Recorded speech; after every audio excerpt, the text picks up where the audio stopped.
Pada suatu waktu, kulihat sosok kuntilanak keluar melesat dari pohon ke batu besar, berulang-ulang hingga 3 kali.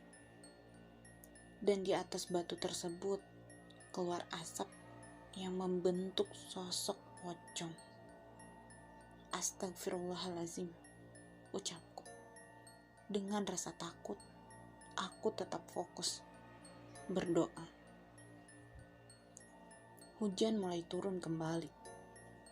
Aku dan suami pun berdebat untuk bermalam di rumah warga. Namun suamiku tetap bersikukuh untuk melanjutkan perjalanan. Suamiku tetap menyemangatiku bahwa sebentar lagi akan sampai di Pangalengan. Dan kebetulan ada seorang warga. Suami pun bertanya kepadanya, "Kang, ke Pengalengan berapa jam lagi ya?" "Setengah jam lagi, Kang." jawabnya. Suamiku semakin semangat untuk melanjutkan perjalanan. Anehnya, yang kulihat rumah-rumah tadi seperti sudah malam hari. Ternyata ini masih terang.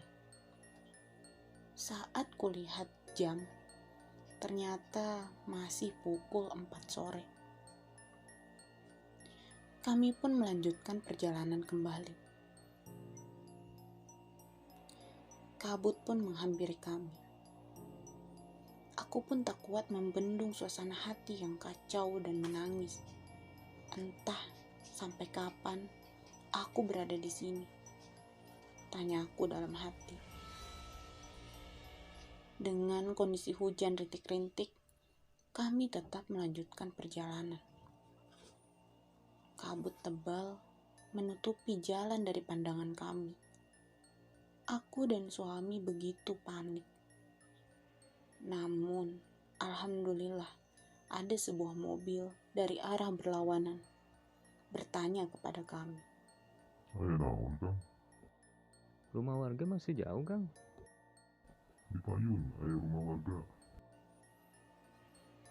Alhamdulillah, kami ucap syukur. Dan tak lama, terlihat rumah-rumah warga. Dan kami pun singgah di warung untuk istirahat sejenak, mengisi perut yang kosong. Saat kulihat jam, waktu menunjukkan pukul 8 malam. Aku melihat kembali sosok kuntilanak yang keluar dari pohon melesat ke pohon yang lain. Melesat secara berulang. Aku berusaha untuk tetap tenang dan berdoa.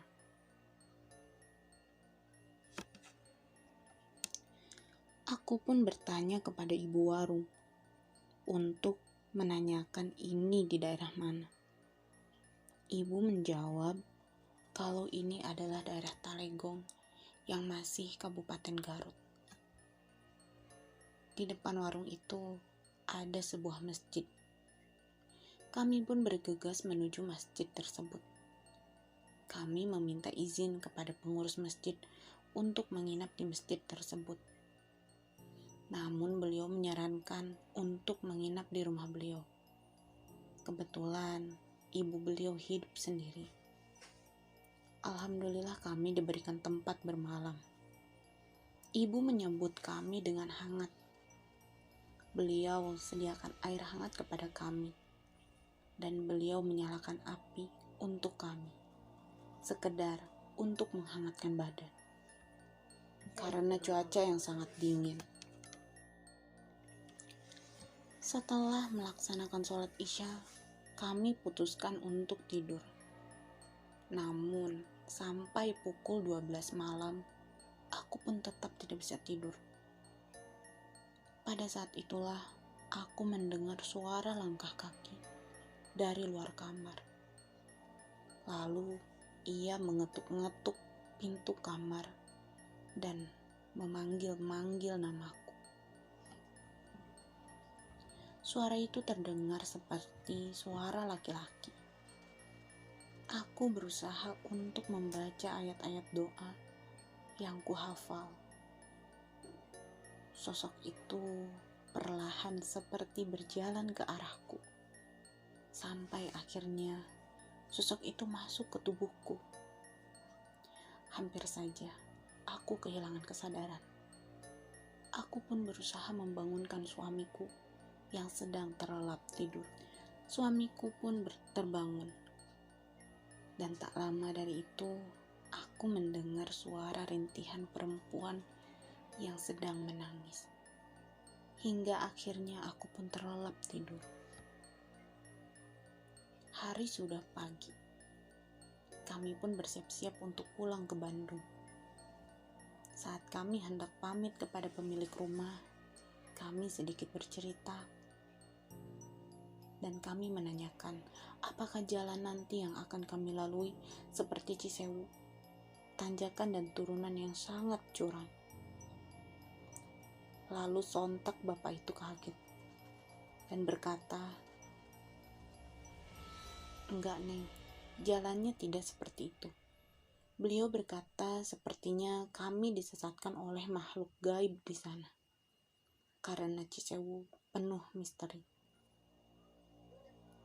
Setelah kami pulang, benar saja, jika kami hitung-hitung perjalanan kami Santolo via Cisewu menuju Bandung, itu menghabiskan waktu 12 jam perjalanan.